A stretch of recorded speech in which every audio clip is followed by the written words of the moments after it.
Hello and welcome. Let's take a look at our top story.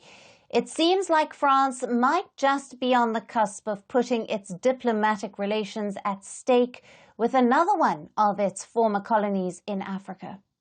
The already fraught relations between France and the Democratic Republic of Congo could possibly be hitting a new low. In what was seen as an embarrassing moment for French diplomacy, the Democratic Republic of Congo's President Felix Tshisekedi staged a walkout from the French-speaking country's summit held over the weekend in Paris. The walkout came after French President Emmanuel Macron failed to mention the ongoing war in eastern Congo in his opening remarks at the summit. The French president spoke about conflicts ranging from Ukraine to Lebanon and Armenia, but made no mention of the Democratic Republic of Congo, which has irked the Central African nation. I firmly believe that the Francophonie is a place where we can work together to promote a diplomacy that defends sovereignty and territorial integrity everywhere throughout the planet. And that carries the same message, standing next to Ukraine, which is under attack today, its borders and territorial integrity threatened by Russia's war of aggression.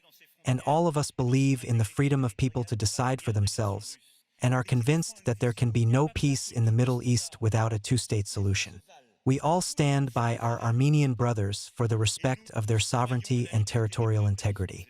We all stand by our friend, the Lebanese people, whose sovereignty and peace are today being shaken. Kinshasa considered the omission of war in eastern DRC in President Macron's speech as an attempt by its former colonizer to appease Rwanda, whose former foreign minister, Louise Mushikiwabo, sits as the head of the Organization of Francophone Countries. To contextualize, Rwanda was never a colony of France, but French is one of the official languages of Rwanda. Moreover, the DRC and Rwanda have had tense diplomatic relations with each other in recent years. But why are the DRC and Rwanda at loggerheads with each other? Let's understand. The Tutsi-led March 23 or M23 armed rebels have been waging an insurgency in DRC's violence-torn east since 2022. The DRC and the United Nations have accused neighboring Rwanda of backing the group with its own troops and weapons. Rwanda, which denies supporting the M23, says it has taken what it calls defensive measures and accuses the Democratic Republic of Congo of fighting alongside a Hutu rebel group. Now, the Democratic Forces for the Liberation of Rwanda, or the FDLR, which has attacked the Tutsis in both countries. Now both countries have participated in several rounds of negotiations, with the most recent one being in late August, which was aimed at easing the conflict that has displaced over 1.7 million people. But media reports say that Rwanda claimed at the Francophone summit that the DRC refused to sign a deal on M23 conflict. Congo did not respond to those claims. Angola, the mediator appointed by the African Union, has also been trying for months to make progress on this sensitive issue. Despite French President Macron's proposal for a three-way meeting to resolve the issue, both countries' leaders held separate bilateral talks with France on the issue at the Francophone summit. While they were standing just a few meters away from each other, DRC's President Felix Tshisekedi and Rwandan President Paul Kagame did not even exchange a glance. At the group photograph that took place during the opening of the summit, the local media reports also suggested that President Tshisekedi skipped a luncheon organized by the head of the Organization of Francophone Countries on Saturday.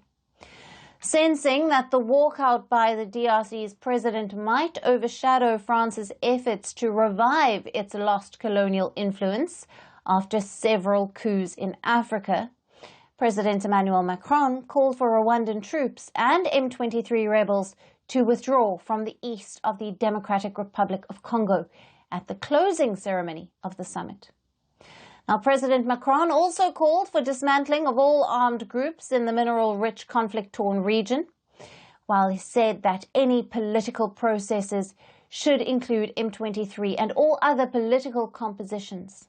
He later told the media that France was not taking any sides and encouraged both countries to reach an agreement in talks mediated by Angola.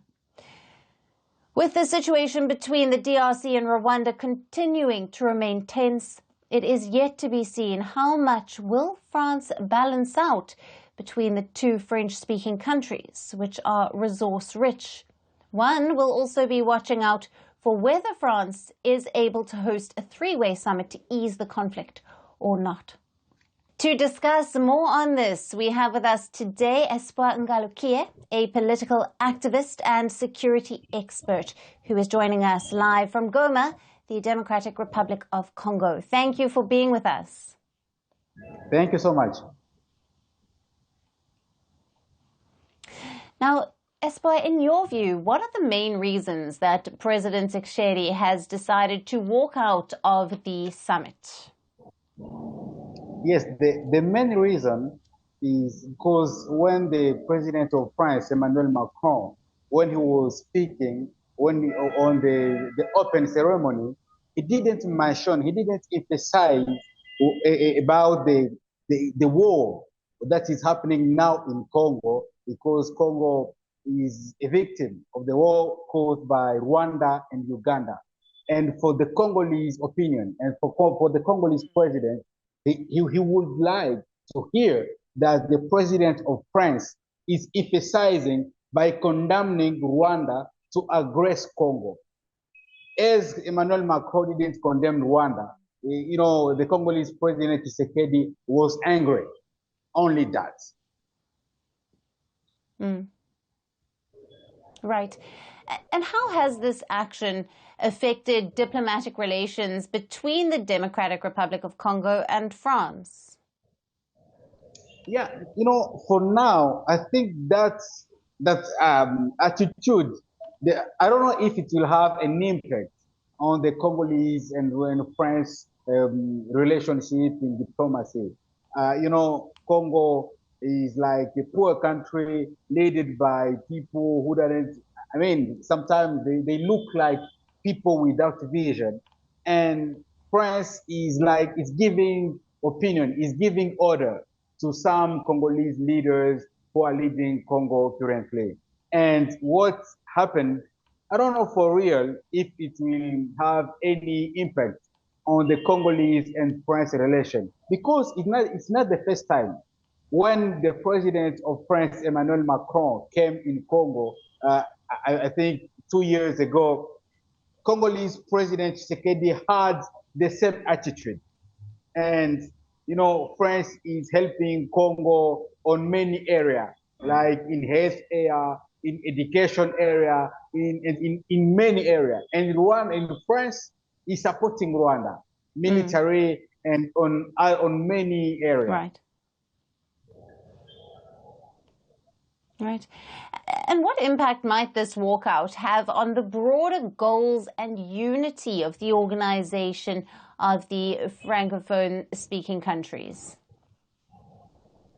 Yeah, now, for now, Congo is like on the top of the biggest Francophone country. And what happened, in normal situation, it could have an impact on the Francophone countries, on countries that speak French. But as Congo didn't have, and Congo doesn't have a biggest, Congo is not strong currently in diplomacy area. And in my opinion, what happened will not have an impact on the organization of the Francophone countries. But in the Congolese opinion, Congolese citizens need, and for now, the voices of many Congolese, they are saying Congo have to leave the Francophone organization. This is the opinion of the Congolese citizens. But Congolese leaders, Congolese authorities, they don't agree for now. Right. And Espoir, how do you see this incident influencing the future interactions between French-speaking countries, especially in the context of the ongoing conflict in the DRC? You know, since 3 decades, Congo is facing, is living in a war situation. And the majority of countries that are supporting rebellions, like M23, you know, it's supported by Rwanda. And Rwanda is among Francophone countries. And the majority, and currently, only Burundi is supporting Congo officially and publicly. But Rwanda is supporting those rebellions, and France is supporting Rwanda military. You know, now Rwanda is protecting Total in Mozambique, and Total is the biggest French company, and France is protecting its relations with Rwanda, and they don't care. Honestly, France doesn't care with the relation with Congo and other countries that are speaking French around the world and in the African continent. They, you know, as the Congolese diplomacy is not strong, all countries will not support the weakness country that is led by people, you know, with the many, with lack of vision, who are not strong. And another thing is, Congo have to be organized in Congo. Solutions will not come from foreign countries. And as the Congolese leader, the expectation is to have solutions coming from foreign countries. And in my opinion, I don't think that the best solution will come from foreign countries. Right. Espoir, thank you very much for being with us on Firstpost Africa and for sharing your views on all the latest. Thank you so much. Firstpost decodes the U.S. election, explains how America chooses its president, your primer on the race to the White House, everything you need to know about how America votes, and its global implications. U.S. Election Explained, every Monday and Thursday only on Firstpost.